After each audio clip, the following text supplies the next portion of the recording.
மரணத்தின் நிழல். சென்னையின் புறநகரில் அமைந்திருந்த பழைய பங்களாவுக்கு ஒரு புதிய வாடிக்கையாளர் வந்தார்.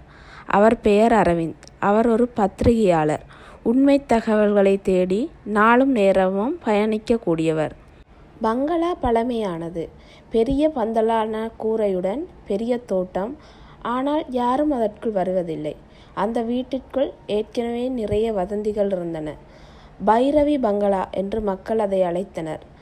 ஒரு 10 வருடங்களுக்கு முன்பு அந்த வீட்டில் ஒரு குடும்பம் முழுதாக மரணித்தது. தாயும் தந்தையும் ஒரு சிறுமியும். காரணம் என்னவென்று யாருக்கும் தெரியவில்லை. அரவிந்த் அந்த பங்களாவை எடுத்து உண்மையை ஆராய ஆரம்பித்தார். அந்த வீட்டில் குடியேறிய முதல் இரவிலேயே அரவிந்த் அசாதாரணமான ஒலியை கேட்டார். மரங்கள் காற்றிலே ஆடுவது போல இருந்தது. ஆனால் வெளியில் காற்றே இல்லை. அவன் ஒரு கைபேசியில் அந்த ஒலியை பதிவு செய்தான். அந்த ஒலிகள் உண்மையாகவே பதிவானது. அவனை கொஞ்சம் பதட்டத்துக்கு உள்ளாக்கின. அம்மா அம்மா என்ற ஒரு சிறுமியின் குரல். அவன் வாசலில் வெளியே வந்து பார்த்தான். யாரும் இல்லை.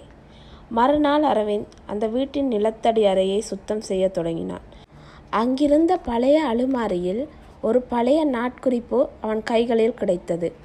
அதில், நான் என் குழந்தையை தியாகம் செய்ய வேண்டிய நிலைக்கு வந்தேன்.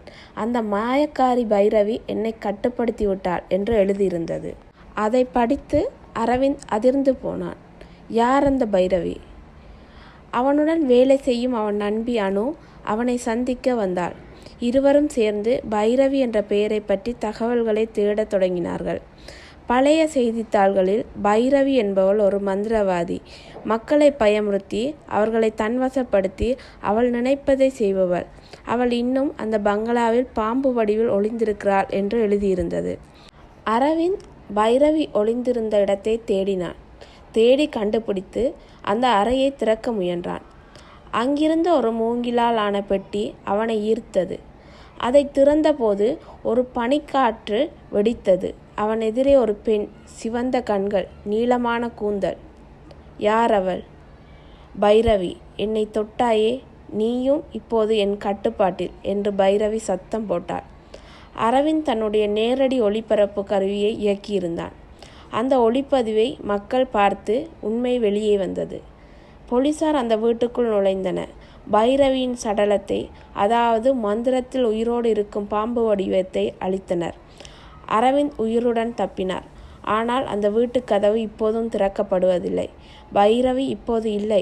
ஆனால் அவளது நிழல் பங்களாவின் சுவர்களில் இன்னும் தோன்றுகிறதாம்.